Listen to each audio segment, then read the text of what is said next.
Welcome to the Teacher's Toolkit for Literacy, the free podcast for motivated teachers and school leaders who want to inspire their students and school community in literacy learning. Make sure you subscribe to the show on your favourite podcast player, and for more amazing literacy resources, check out the show notes provided with every episode. Hi, I'm Sharon, and I'm the host of A Teacher's Toolkit for Literacy. In every Toolkit episode, we bring you specific resources, tools, strategies, tips, techniques to help you in your job as a teacher of literacy. Firstly, we acknowledge and pay our respects to the Kaurna people, the traditional custodians whose ancestral lands we gather on. We acknowledge the deep feelings of attachment and relationship of the Kaurna people to country, and we respect and value their past, present, and ongoing connection to the land and cultural beliefs. Welcome everyone to the podcast. In every episode we try to bring you specific resources, tools, strategies, tips, techniques to help you in your job as a teacher of literacy. In particular, if you're a teacher who loves teaching using a workshop model, that is demonstrating what good readers and what writers do, using high quality literature, giving students the opportunity to practice powerful reading and writing actions every day, conferring with readers and writers and facilitating the opportunity for students to talk about their reading and writing every day. The podcast is all about helping you develop as a professional, where you make the choices that affect you in your classroom for the betterment of your students. We hope to open some doors for you to make those choices. Using the fullness of the Australian curriculum, great teaching can never be packaged into a program. So Sharon, we've had over 10,000 downloads now, which is fantastic, isn't it? Unbelievable, really. Yeah. So good to hear. It's very reaffirming, actually, that we're giving messages that our conversations, and I mean we've had a wide variety of people presenting, which I think is part of the thrill and the strength of what we're doing too. But I'm Thrilled, yeah. Absolutely thrilled. So good that we can satisfy a need out there for professional learning, and welcome anyone who's new, and also to the Facebook page, which is a great way to keep in touch as well. Little bit of a chatty ramble. I just saw a news article about public libraries and how important they are in the newspaper recently, Sharon, and it made me reflect on my time as a youngster in going to the library and how important that was for me in helping me as a learner and as a reader and bringing those books home. Now I know we've got the internet, we've got everything else, but the article was about how valuable they still are, because they're not just about borrowing books from the library, they're about all sorts of things. It's certainly a central hub for the community in many cases, and I'd like to make the connection that central hub is also what a classroom library does. So a classroom library is like that central hub of your teaching and the children's reading, just as the community library is the central hub for the community. Yeah. And I suppose the school library is also a central hub as well. Absolutely. Yeah. Although as you're talking, I'm definitely, just a little insight. I was just reflecting even on us, I suppose. I mean, for me, the public library, so growing up in country South Australia, meant that, actually it was the institutes in country South Australia that were the first places for collections of books. In fact, those institutes were across Australia, but we know a lot about the South Australian ones. Yeah. But yes, and that was the main role of the institute, or not the main role, but one of the roles was books being brought out by different passengers who would then,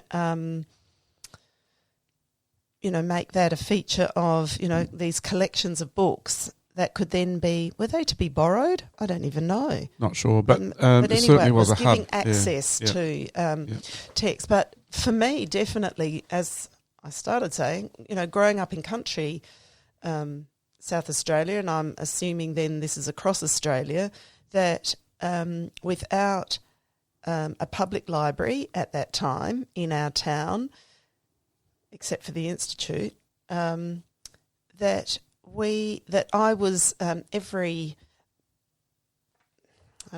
year, I suppose, I was sent a survey form to ask about me as a reader, so that each month I was sent a package of 5 books that would arrive on the train that I would sign for and pick up. So that was my month's worth of reading, right through. I know that went right through primary and secondary school for me. So without that as a service, I certainly wouldn't have had as much access to books as I did have. But I will also say that I was very fortunate in having huge access to books at home and at school. Yeah. And I suppose that's where, for us as, I'm just thinking about how often do we actually use our public library now? Very rarely.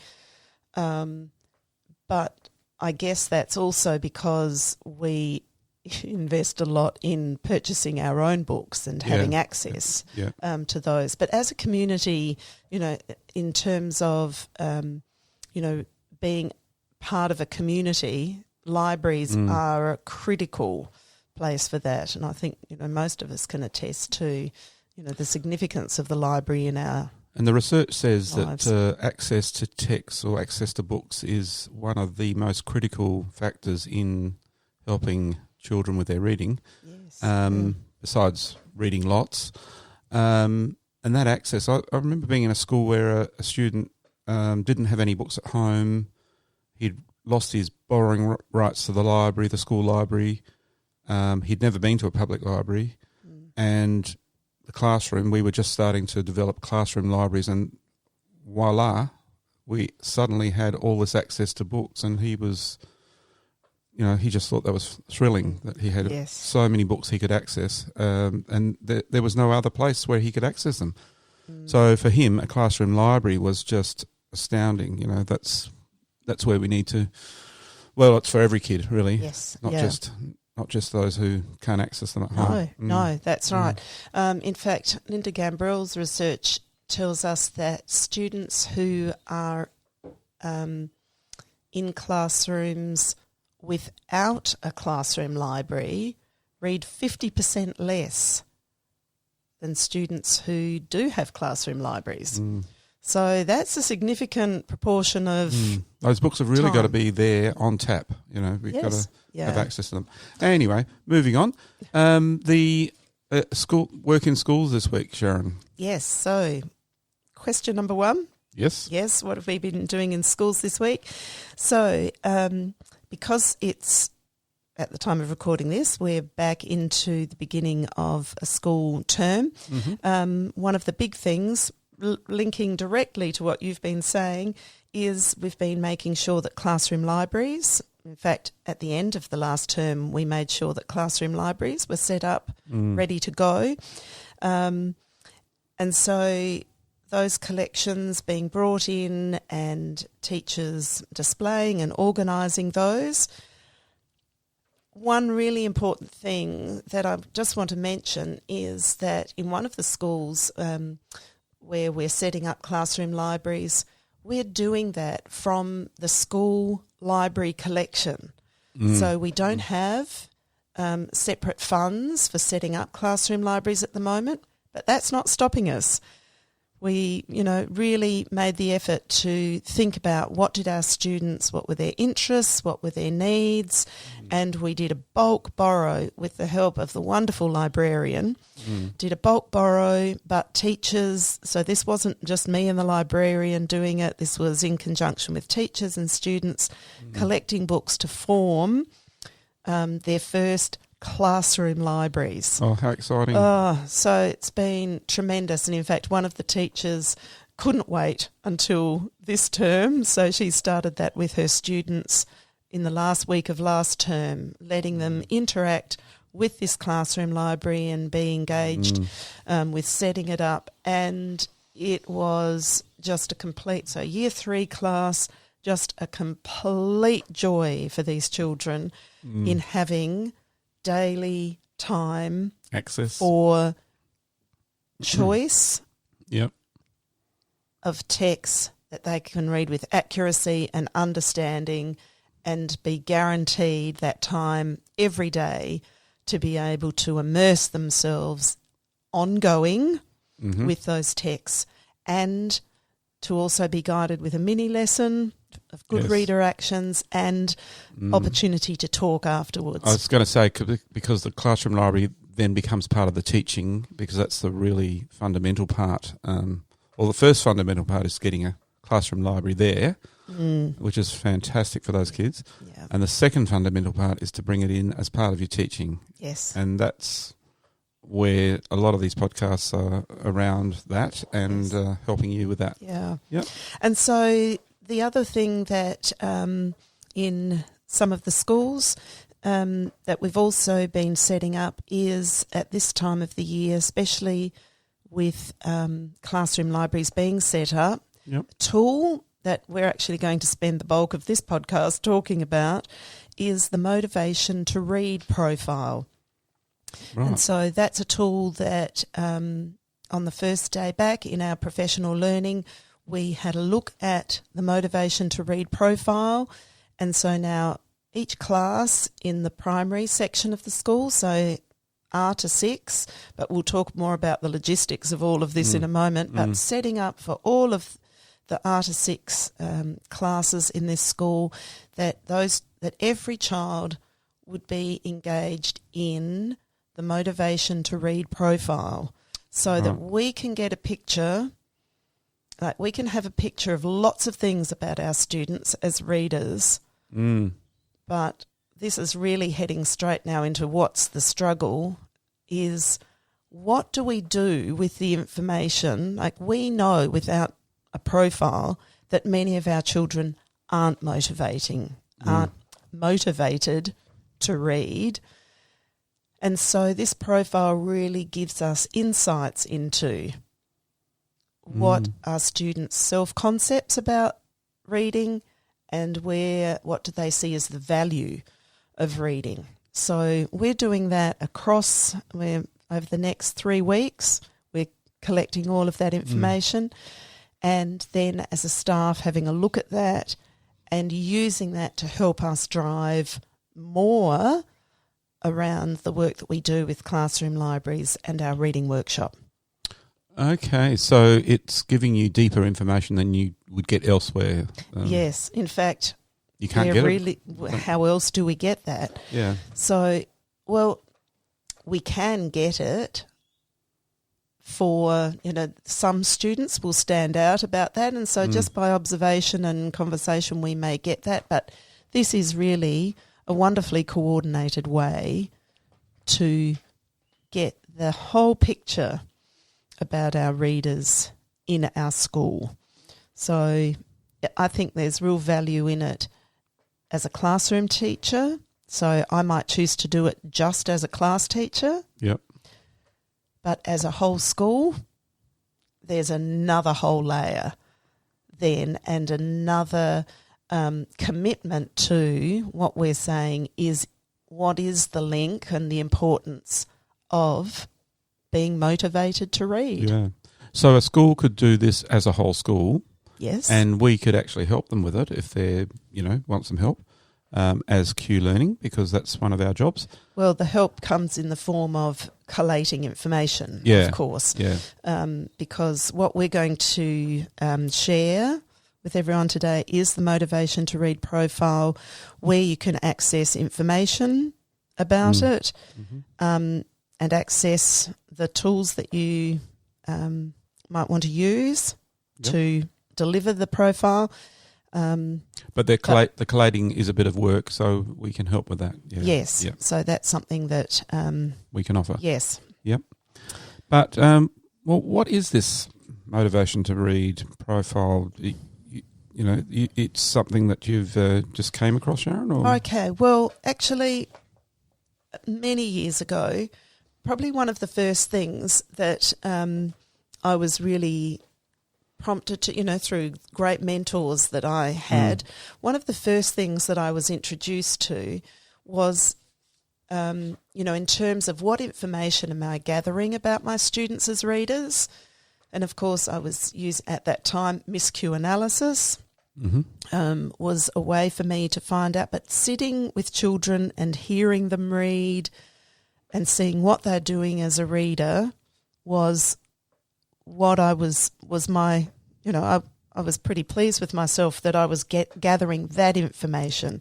Just going back a step, for those who are new to this, new to teaching, I suppose, miscue analysis, is that looking at what a student, how they are reading and what kind of errors they're making? And that's right. So the miscues that they make, which all of us do when we're reading, we make miscues, and so we might reread a word or we might go back.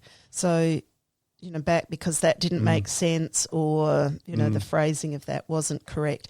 So miscue analysis, Donald Graves, yes, is looking at, as we're reading, and that's the only time that we can find that, as in listening to someone read, we can see what miscues they are making, so how they are managing themselves as readers. Yep. So the way we might keep a record of that, the symbols and the ways we recorded that, then many of you will know those through a more through a number of other systems like reading recovery, running records, PM benchmarks, where we're using symbols to record that information. But you could make up your own signals. I mean, they were trying to standardise the symbols, weren't they? Too? Yes, yeah. But the point of it was that as we're listening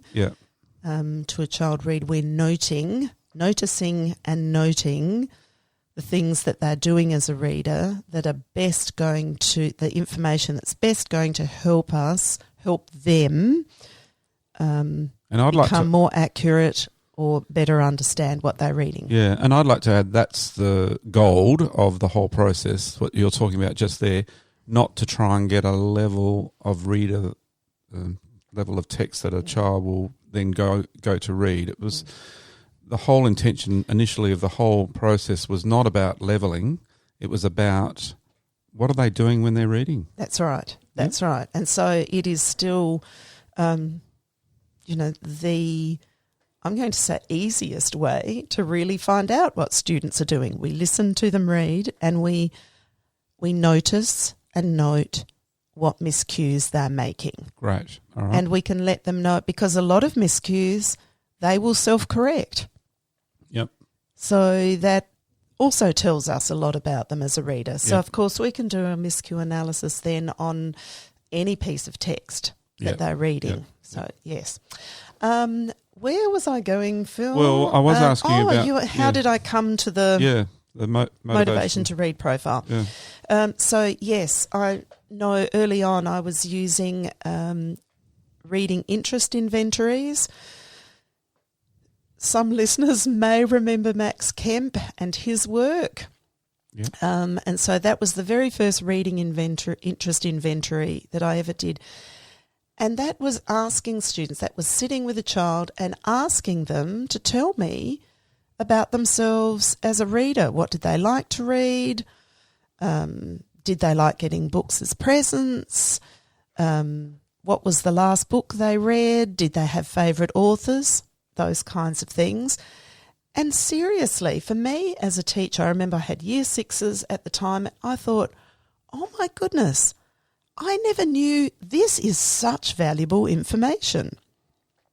So it was, and reading interest inventories are something that I still think are a really valuable tool, and I often recommend those for students to have as part of their reading journal or their reader's notebook. Good thing to start the year with. Great way to start the year is for a child to be able to tell you about themselves as a reader. So that became a really powerful tool. Then a little while later, Linda Gambrell, who I mentioned already, talking about children in classrooms with classroom libraries read 50% more than those that don't. I was introduced to her motivation to read profile by herself at a conference that I attended number of years ago now, and she and her team, so the team, Jacqueline Malloy, Barbara Marinak, Linda Gambrell and Susan Marzoni, created a motivation to read profile that could be used then as a tool for actually collating information, of getting a picture of it, rather than, so my reading interest inventories were, I could collate that information, but it was all, in written responses. So that took me quite a while to gather all of that information. And in this assessing motivation to read profile, there is that element as well, but there's also a questions choice of 4 responses. So it can give us a quicker picture and overview of our students as readers and their motivation for reading. So long story here, it wasn't until that came about that I continued to use the motivation to read profile just as a classroom teacher, just for me and myself. Yep.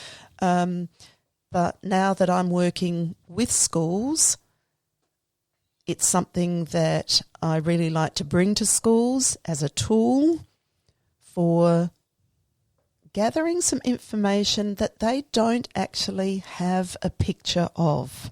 You don't get it from other devices or tests, or no? No.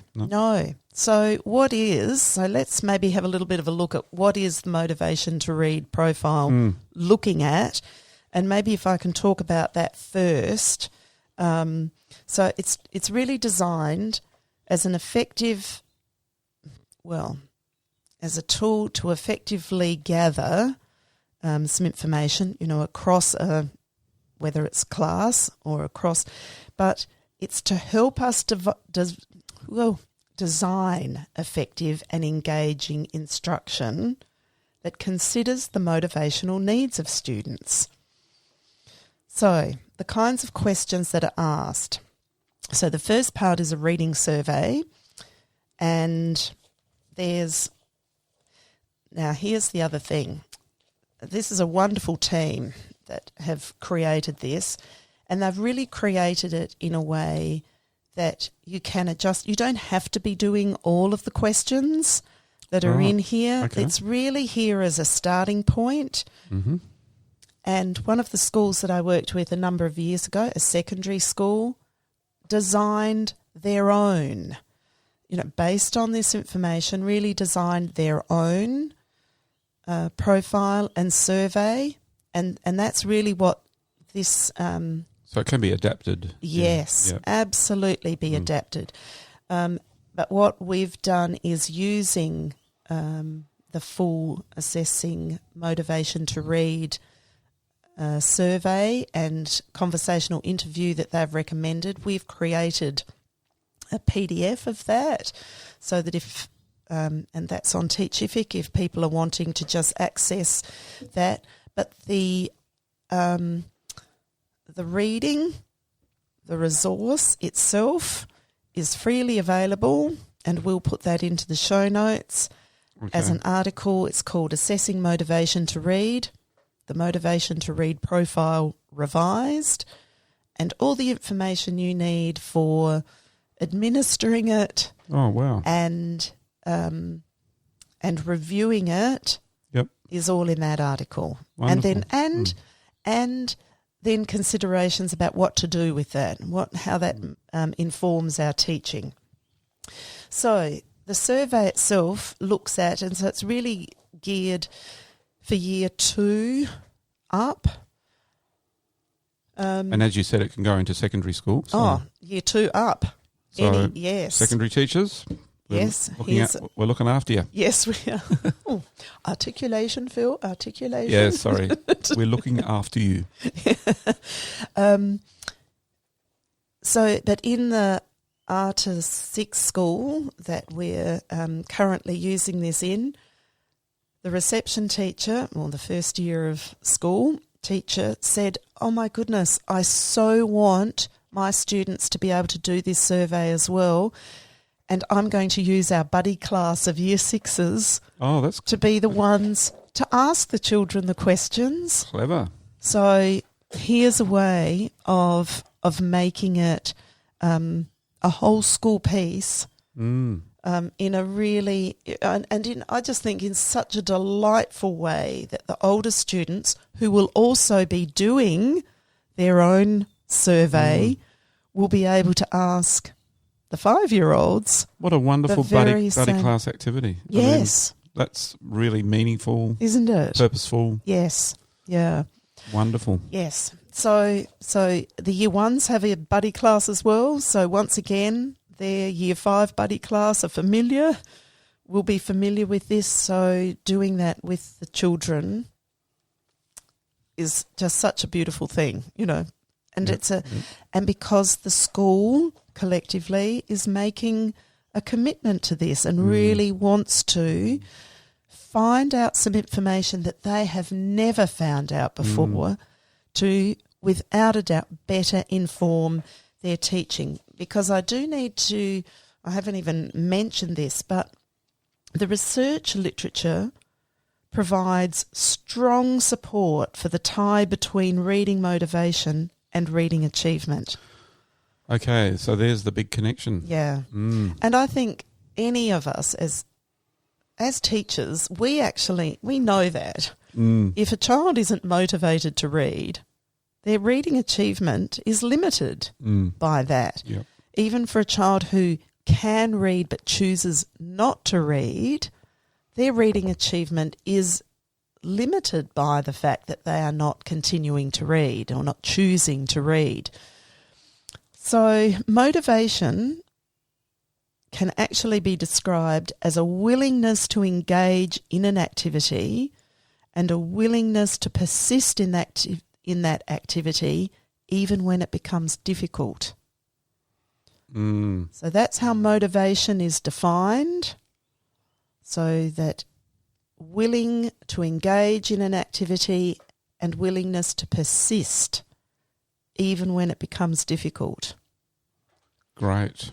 So, therefore, this motivation to read profile is designed to guide the teaching in determining students' perceived value of reading and their self-concept as readers so that we can make better decisions for our teaching around that. And that's all about then what type of mini lessons you would start with, what sort of book selection we'd be looking at for those students. Yes. When we confer with them, we would modify what we do according to that survey. Yes. Yeah. So we're actually keeping motivation as one of our... Top of the pops. Top of the pops. As one of our... If we talk about for mini lessons as readers, what we would be doing, so we might be doing... We're doing accurate, strategies to do with maintaining accuracy, monitoring and correcting and fixing up, fluency, comprehension, motivation... So is one of our categories of strategies. Yes, and kind of an overriding type of one because it influences all the others astronomically. Yes, yeah. Yeah. So, back to the survey. Yes. So we'll ask, and so because I said the survey is in the format of 20 questions with 4 possible responses. So that survey format is one way in which we can collate information. Yeah, yep. Readily collate it. Yep. So out of these, and I won't read all 20, but the questions, I'm just going to give some examples of what they are. So my friends think I am a very good reader, an okay reader, a poor reader. Okay. So what do my friends think about me as a reader? And what do you think your friends think about you? Yeah. Yes, Yep. that's right. It's what I'm thinking my friends think. Reading a book is something I like to do. 4 options. When I come to a word I don't know, I can almost always figure it out. Sometimes almost never or never figure it out. I read not as well as my friends, about the same as my friends. So we can see this is a lot about self-concept. This is about how I see myself as a reader compared to others. And this isn't asking about what level am I on and what level is my friend on. But this is about how I see myself as a reader. Now, I'm not saying that children don't construct themselves by their level, because they do. Yep. And I know full well that some students will say that I don't read as well as my friends because I'm on a lower level. Yes. Yep. So, that construction, Levels has certainly constructed a lot of children's perceptions about themselves. There's questions about, do I tell friends about the good books I've read? I think libraries are a really great place to spend time, down to a really boring place to spend time. When my teacher asks me a question about what I've read, can I talk about it? I think reading time is when my teacher reads books aloud. I think it is really great, boring, really boring. When someone gives me a book for a present, which I'd already mentioned as part of that reading interest inventory. So there's those 20 questions there for those insights. The second part of the survey, administering. Sounds very formal, doesn't it? But this part of the motivation to read profile, that reading survey, as the article suggests, it's good for that to be read by the teacher. So that, or in the for the reception children, their buddy will read it to them, and it's not all at once. We're not doing all 20 in one shot, most likely. We're actually being thoughtful and mindful about this. It's not a race to get through it. We want to give value to this, and that we're looking for valued information. And for the kids to be really honest about themselves. Yes. Yep. Yes. Yep. That it's not this is our way of being able to better help them by finding out how they feel about their reading, how they perceive themselves. And so the interest, the things that we can do, because if we've got a lot of responses about we don't like libraries, then there's some work for us to do around that. Are we taking our students to the school library? Have we got a classroom library? Do we see the purpose and the importance and the value of a library? So all of those things, this collation of information, give us both a child view and a class view of where we can work, where we need to put some energies, both for whole class and for small group. And in some instances, maybe child by child. Yep. Just as a quick aside, for a reminder on how diverse a classroom library can be, Giselle's podcast about classroom libraries and how she set them up and how diverse they are is a good one to go back to just explore that a bit further. But anyway. Well, that was for older readers, we have to remember. True. So not that that's not applicable to younger ones, but it was called Motivating Older Readers. That's so, true. Yeah. Yep. All right. And then the second part of the motivation to read profile is called the conversational interview. So this is one-on-one with a child. So this, and of course the ideal time to do this is during a reading conference. Okay, yep, when you're conferring. Yes, and so the school where they're just starting this, the Year 4 teacher said, "Oh my goodness, this is perfect. This is can I do this during conferring time?" Mm-hmm. She said, "This is so valuable." She could instantly see what she would, and for her conferring is a new piece. Yep. And so this actually felt for her like the perfect way to enter into conferring with her students by finding out first about them as readers. And conferring time is, just for anyone new, is able to be done when you've got a classroom library set up and then you've got independent reading happening in your classroom, and that's the time when you can start conferring with children. Yeah. So first part of the survey is self-concept as a reader. So what kind of a reader are you? What are the easiest things about reading? What's hard about reading? What do you have to do to become a better reader? And how could teachers help you to become a better reader? So that's now really valuing the personal response. And because it's one-on-one, you can really gather insightful, honest information, because it's no one else is overhearing this, or I'm not putting myself at risk by putting myself out there in front of the class. These are good, honest and valued thoughts that can be caught. Then the second part, so there's first 5 questions in that first part, self-concept. There's another 8 questions about the value of reading. So what kinds of books do you like to read? Do you read different things at home than at school? Which will give you some information too about how much children are reading at home and at school. What kinds of things other than books do you read at home? How do you find out about books you might like to read? What books do you want to read now? What could teachers do to make reading more enjoyable? Is it important to learn to read well? And what kinds of reading will you do when you're an adult? So this would be very rich data that you're collecting, very rich, but probably harder to quantify.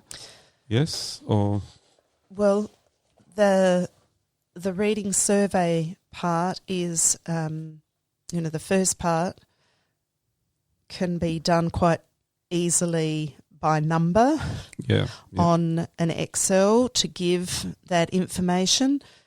This part, the motivation to read profile in hard copy, it's great to keep this for each child in their folder. So this might also go into their reader's notebook or reading journal as a record of beginning of year or whenever this was done. Those comments and those summary pieces can also be put into an Excel spreadsheet for, especially, so when I would do this with class, I would definitely want to collate the kinds of responses that I would get to particular questions. Sometimes I would just put a tally next to, if a child said the same thing, I'd say, and there's another child, I've got a tally of 5 children said or gave this kind of response. Okay. But things like, what kinds of books do you like to read? That's really important for me to know the kinds of texts across a class, what types of, about genre and topics, because that's going to help me know what kinds of books I'm going to introduce to the class. And Giselle talked a lot about that. We've got to know what they're interested in, and we need to read ourselves in those areas so that we've got books to bring to our students. That's highly motivating for students when we can come in and say, there's a book in our classroom library, or there's a book that I've just read, or I noticed a book in the school library, or the librarian was just telling me about a book that I think you will enjoy. Yep. So we need to connect in that way. So collating this information, I loved this bit, making a list of all of the genres and topics that they enjoyed, and then for me to look at, wow, what genres were missing? And so therefore, what could I bring to the class through especially my read alouds, the genres and areas that weren't represented at all. Fantastic. So that then gives me, so we might say, well, how's that motivating? Well, they may be staying with the same genres and topics because they don't know what else to be reading. Now, there's one question in here, question 5 in self-concept as a reader. How could teachers help you to become a better reader? In doing this survey as a classroom teacher with a Year 4 class, I remember the 27 children in the class responding to number 5, and I was so interested in that, certainly as a younger teacher. Let's just say young, because long time ago I was young. But thinking, oh wow, this is so good. What are they going to say about that? 24 out of 27 children basically said the same thing. Which was give us more time to read. Now, folks, there's a bit of gold for you. Yeah. Isn't it? Yes. Like out of the mouths of babes comes the answer. Yes. When we say lots of independent reading should be happening in the classroom. Yes. So in my 3rd year of teaching, when students gave that, and I was really still learning a lot about, how do I best teach reading, when that class so clearly let me know that, wow, they need more time to read, that really set me off on a course of, is that something I should be doing? Like they're saying it is. Is that, and without a doubt, and we still see that. That same answer. Yes. Wow. Students understand that good readers are made by doing a lot of reading. Yep. When I teach music, they just love the period of time where they actually play an instrument. That's their favourite time. Yes. Because they actually get to try out all the things that you might have taught in the mini lesson. Yes. And what we're also saying here, it's within a reading workshop or a writing workshop where you have, a specific strategy you're teaching them or skill, and then they're practicing that in their reading. It's not just free-for-all reading. This is independent reading. Independent reading is different to silent reading or the other types of reading that have been talked about. And then there is also the thinkers talking. There's the time to talk about your reading.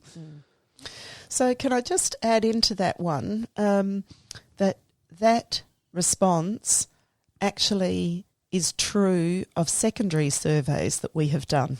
Okay. That many students respond to become a better reader that they actually need time to read. Yeah. I was going to say that So I didn't say before, the largest time of that reading workshop is the greatest amount of time is on that actual independent reading time. That's what the kids are yearning for through that survey. Yes, yeah. And just one little story. This was from Year 3 class the other day, where the teacher said, because we were talking about, because this is new, that they're going to be having that dedicated time to be reading each day with books of choice that they can read with accuracy and understanding. Yep. The talk was, was really about, well, we're really going to have to build up that stamina. They're not going to be able to, reach 20 minutes, straight off. And actually, the teacher and I just looked at each other during this conversation, because we'd already had that conversation, to say, don't build up to it, just give them the 20 minutes to... And so the teacher did. And so she shared out with the group at that time saying, do you know what? It was like all of a sudden they could breathe as readers. In fact, 20 minutes, they were so disappointed when 20 minutes was over. Yeah. So... In fact, one of our timeless T's is time. And I don't know if we've highlighted that one. Sometimes we have, but time spent on your independent reading is so critical. Time. Yes, yeah. And time, there's another podcast, Phil, just the time, there's the amazing research around time spent reading and how much time a day influences our success as readers. But I won't go into all of that now. But so anyway, so they're the two parts of that. The reading survey. Yeah, motivation to read profile. Just before you go on, I often think about learning to ride a bike, and if you have lots of time to actually ride the bike, you'll learn more about it rather than someone actually teaching you how to ride a bike. Yes. So actually doing the riding. Yep. Yes. Anyway. But you're onto that other podcast, Phil. So the important thing around this motivation to read profile is that it can give you such an expanded view of your students, of each student, of groups within the class and class-wide student needs with actually very little investment of time. So we might say, all right, so that's a lot of conferring, to get through all of those surveys. It doesn't take, it's not every survey, it's not like the phone calls that come, we will need 20 minutes of your time to complete the survey. 5 minutes is going to give you so much information. And it is good for it to be conversational. We can also get students to make it, to write it, but you're going to gather so much more information by having the conversation with the student. So that part, and so really the amount, the wealth, the value, this expanded view of information that you can get about students' motivation and themselves as readers is just so valuable that I really sort of can't stress enough that it is well worth the time. Now, it's how often can it be done? Well, yeah, that was my next question. It can be. It's a great beginning of year piece, but here we are. We're recording this, in May, and it's and some schools are just starting with that. It's okay. It's not like it's too late. We're now just gathering some information we haven't made a priority to gather yet. But now this is going to become part of the agreements of many of the schools that I'm working with. This is inbuilt information we want to gather. And because it informs our teaching. Yeah, so rich. Yes. So rich. I mean, this is what we want, because we want to really improve how we can teach the children, just get to what they need. And like we've said, this is information we haven't gathered in any other formal type of way. No other assessment is giving us this this sort of value-added, expanded view of each child as a reader. It just doesn't come in any other way. So a beginning of the year, so when is it best to do it? When it's most helpful, when it's going to give you the information you need to do the best job you can of teaching your readers. Yep. So that's why I'm saying the best time is if you haven't done it and you can go, well, now is the best time to do that. When might you do it again? When you need that again, when you want more information about how is this impacting your students as readers? How is it impacting their self-concept and their value of reading? So I might do it 6 months' time. I might do it at the end of the school year. Some people, as a classroom teacher, for some children, I might want to do that more often to see whether I'm getting, whether I'm hitting the mark or not. Or I might want to, that survey part, I might want to bring that up again. Sorry, not the survey, the conversational interview. I might want to pull that sheet out again, the one that we did the first time. I might want to look back at that with that child in a conference at some point, and just look at those questions again, or some of them, and say, have we got anything different we want to say now? So, they're not, I don't want people to think of them as assessment pieces. These are tools. These are tools to use as you choose to give you what you need to better do what you do. And help the children improve in their reading. Also, by the by, it's great for report writing. Oh, I've seen some of the teachers that I've worked with, I've seen comments that have come from this, that have appeared within reports.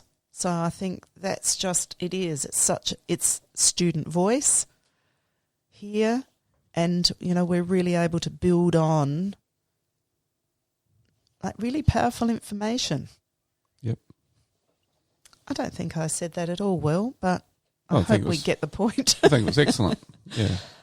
There's lots of gold there, Sharon. It's just really incredible to have something like this when you realise how important motivation to read is in the overall scheme of things. Yes. And so if we go back to that definition of motivation and now say that just in relation to reading, and we say that reading motivation can be described as the willingness to engage in reading. So engage. So not just eyes over page, we're talking about being fully engaged reading. So not just engage in reading, but engaged reading, the thinking, I'm active as a reader. Yep. And a willingness to persist in reading even when it becomes difficult. Yep. Because that's when we then want to have us fixing up our reading. So it became difficult. So what am I doing to monitor and correct my reading? Because that's what a good reader is doing. A good reader isn't just saying, well, that got too hard, abandon that. It's about the willingness to persist even when it becomes difficult. So I think that's something that, the motivation profile really lets us get a picture on, is how willing a student is to face the challenge, to engage even within difficulty. And of course, motivation will also relate to, if we talk about that workshop model and that we would, before reading, have a mini lesson, it's how fully am I engaging in that mini lesson? How fully am I engaging in what reader action is being demonstrated, shown to me that I can take in my reading, because that's part of motivation, is taking on the demonstration and taking on the action. And you'd pick up how they're doing that in your conferring with them. Yes. Yeah. As an aside, I was just thinking about one of those mini lessons could be about fix-up strategies, and how those are so helpful for the children to, once they've got that motivation, the fix-up strategy can really help them with how they're going to, Yeah, well, absolutely. And so there's a whole range of things. So from the word, so it's motivation for all of that, for solving a word that I don't know. Yep. For monitoring, correcting, so actually being motivated to monitor and correct my own reading and fix up my reading, to attend to fluency. So, that didn't make sense, that phrase. Let me go back. Rephrase that. I didn't read the comma. The motivation to be fluent, to read fluently, the motivation to summarise something I've read, the motivation to connect, predict, visualise, use my background knowledge, use all those comprehension strategies, the motivation to talk about my understandings and what this means to me and what the author's message was. And so all of these things, like every mini lesson we're bringing to them, it's what is their motivation to engage in the demonstration and the learning of that, and their motivation to use it. And I guess it all hinges on having a tantalising text as well. Yes, well, one that's modelled with, and one that we're reading for ourselves, one that we've chosen, that we are fully engaged with this. We're not giving up on it because the motivation to choose it in the first place is part of the motivation strategy. Actually, there is just one other point that I really wanted to make to tie all of that together, is that one of the things that we frequently talk about are the three selves: self-motivation, self-direction, self-regulation. And there's the complete link here for, if we want our students to be self-motivated, we have to actually learn about their willingness and their motivation, so that we can help them know what it looks like to be self-motivated. We can't just go, we need them to be self-motivated. So part of that, the survey, of asking or profiling their motivation to read, is really to help them to learn what self-motivation looks like and feels like because of the work that we do, so that they can be better at self-regulating and self-directing. So that was, just one thought that I was trying to tie together there. And that's a bit of gold. And I've had a few today. Thanks. And I always feel like I should get a little rubber stamp on my hand after a podcast, Phil. I was going to say, or a gold, because there's lots of gold there. I think just to remind people that there is a version of this survey on Teachific. Yes. And as a PDF. Yes. There will be the link in the show notes to the article that will help you with the detail of how to implement. Yes, there will be. But this podcast has probably given you quite a few tips on how to get started with it. Yes. But so that's our topic for today. Yes, and knowing that everyone will have access to the article and the survey. So if you don't have access to Teachific and the survey there, the survey is in the article. Oh, okay, yep. It's just in a very tiny format. You're formatted it. It's been formatted easy. Easy. So you can just print and do. Implement. Yes. Fantastic. Yeah. All right. We probably answered this one. What's a good tool that you've used in the classroom recently? Yeah. We often do Question this. number 2. Yes, the tool is the reading survey. the reading survey or the motivation to read profile. Yes. I have found it's one of those, for me, real game changer tools, because as soon as I paid attention more fully to each child and their motivation for reading, number one, it changed my relationship with what I could do for them as a reader, because they'd shared so much with me that now I could, and I also found it really useful in talking with parents. Yep. There was really good ways to, to build that home-school connection and getting that motivation to spill into home from school, because if I was working on it in school, that this is what can spill into the other aspects of their reading lives. Yep. And it can be adapted to the school. As you said, a secondary school adapted it to make it a bit different. Yes. Asked. And what I really liked about how the secondary school adapted it was that it was looking at reading across the curriculum.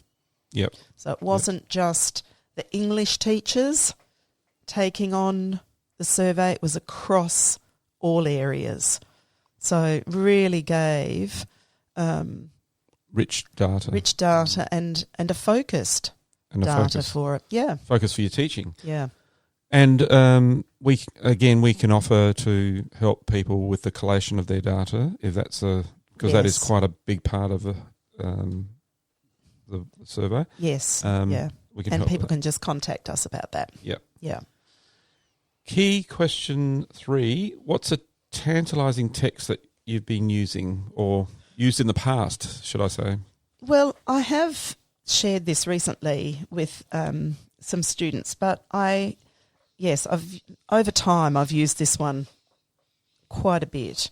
And I did just want to make the point that it is a text as old as me. It was published in the year that I was born.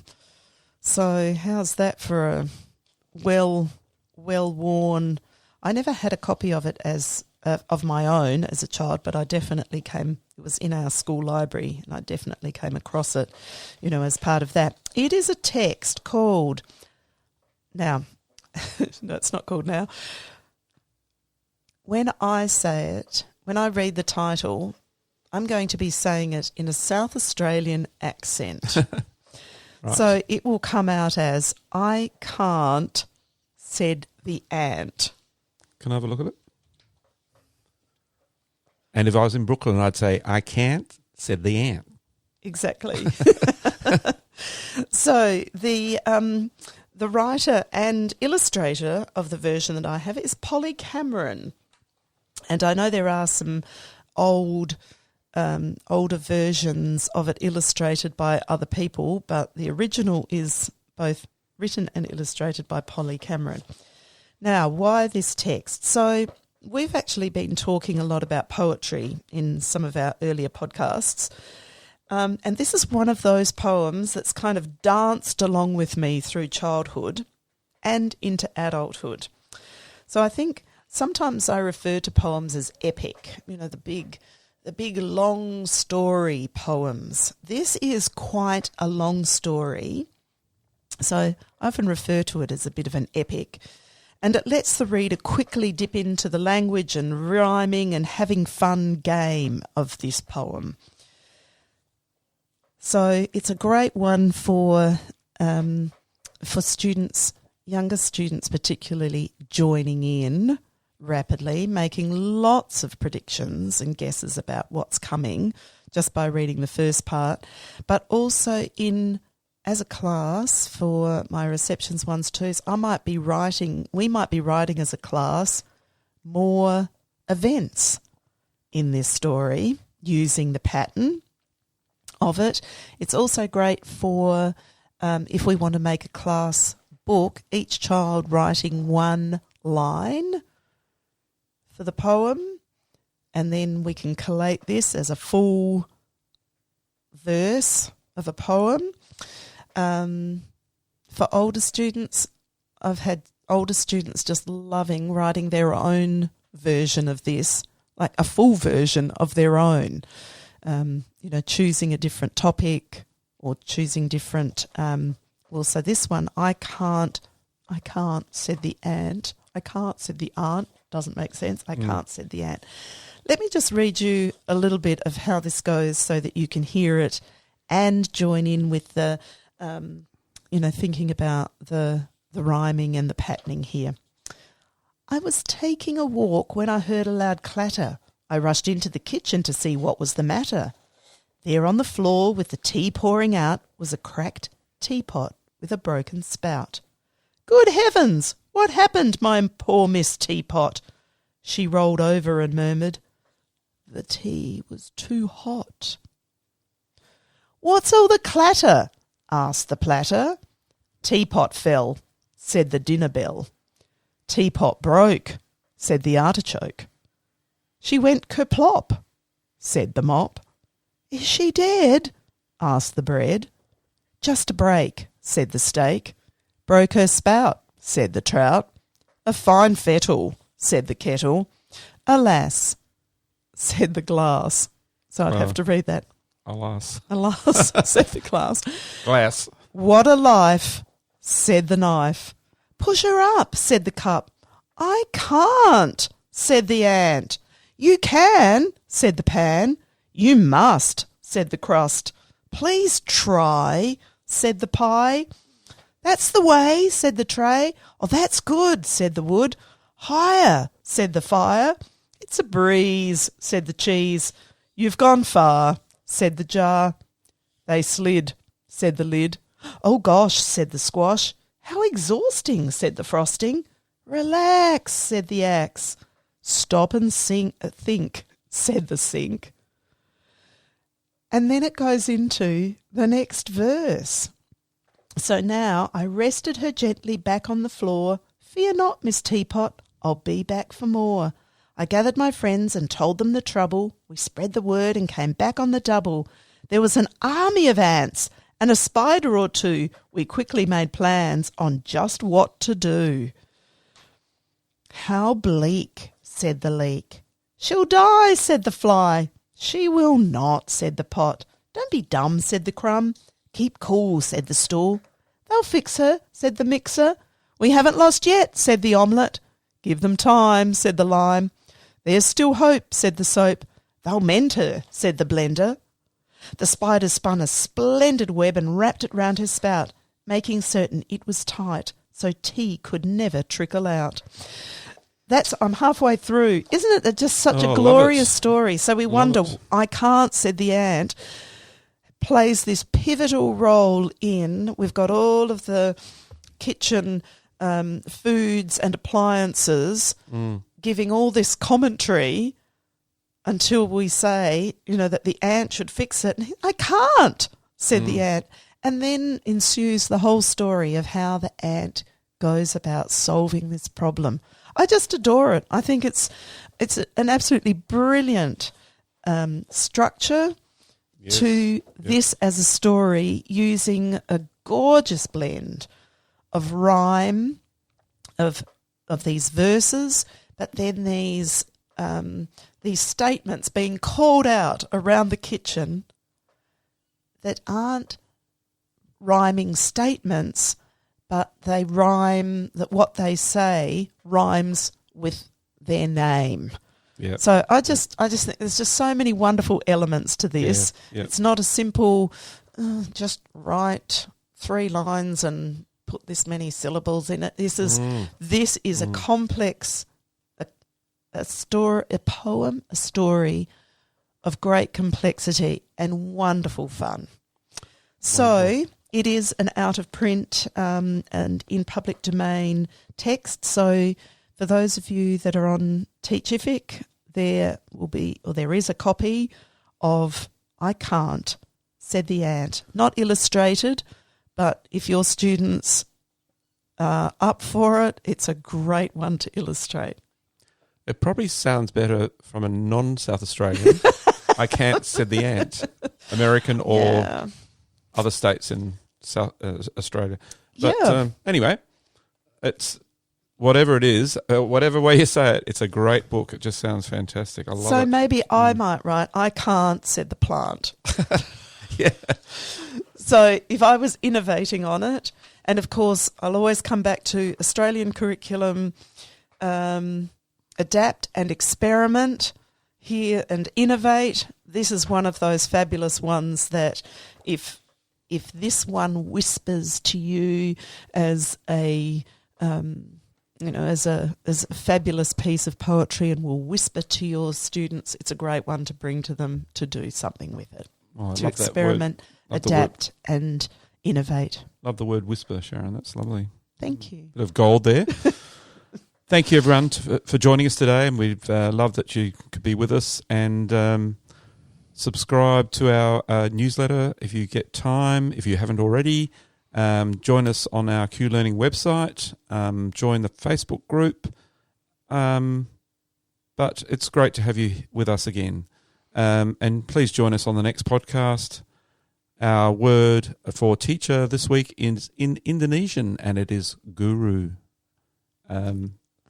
Familiar word. Yeah. Oh, nice connection there too. In fact, I love the words. Indonesian language. It's just having lived there for a short time, I just learnt some of the language, and it's just beautiful. Thank you, Sharon, our co-host. Oh, always a pleasure. And we'll see you guys next week. Bye, everyone. Bye for now. Thanks for listening to the podcast. To make sure you don't miss any literacy learning tips and insights, please subscribe to our show on your favourite podcast player. At Q Learning, our literacy specialists draw on over 30 years of teaching and international consulting experience to deliver world-class learning solutions. We equip, empower and support teachers to become their authentic selves. To find out about upcoming webinars and about how Q can help you and your school, visit qlearning.com.au. And you can get even more amazing teaching resources right now at teachific.com.au. Stay tuned.